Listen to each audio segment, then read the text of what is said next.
So when it comes to setting up your sensors, you want to make sure that you have them set up correctly. There's little set screws here. It's good every year, every 6 months, just to go through and make sure that those set screws are nice and snug, because the machine vibrates all day, 12 hours a day, sometimes 6-7 days a week, and everything becomes loose or it either gets tighter. It never ever stays the same.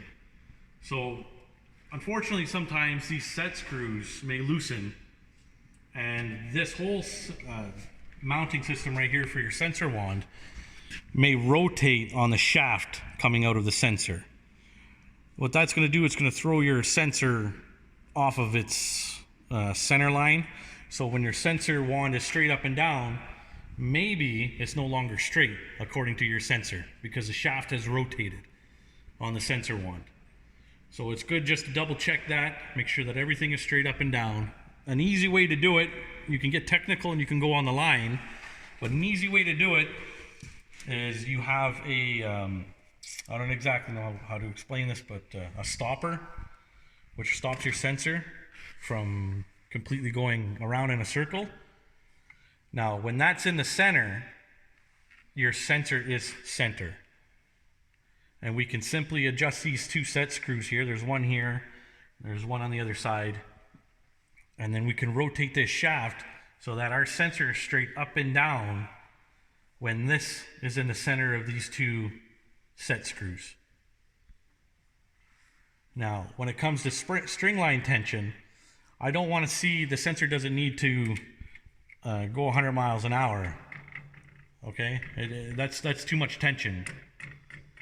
What that's going to do is it's going to end up pushing your line, and then your curve is going to have a wobble in it.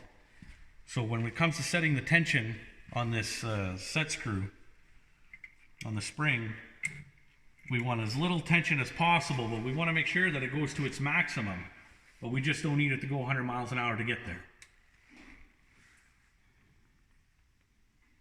That's all the tension you need. So that way when I'm over here, the sensor comes off the string line, it goes all the way to its maximum. And if I happen to be already turning a radius and the sensor comes off the line from here, it needs enough tension to go out of bounds. Now, if I loosen this tension even more, it no longer goes out of bounds.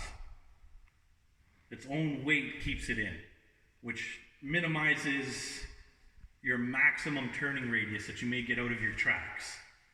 So when you're turning a radius and you need the full maximum use out of your sensor, you will not get it. Not to mention it's got other problems, such as if it's a windy day, the wind will blow your sensors. So we just want to make sure that we have enough tension to prevent all that from happening. So what I like to do is when I adjust it, I just like to touch it, push it in about an inch, let it go, and see if it reaches its maximum, which it has. Again, we don't need your sensor to go 100 miles an hour to go out of bounds. It just needs to get there.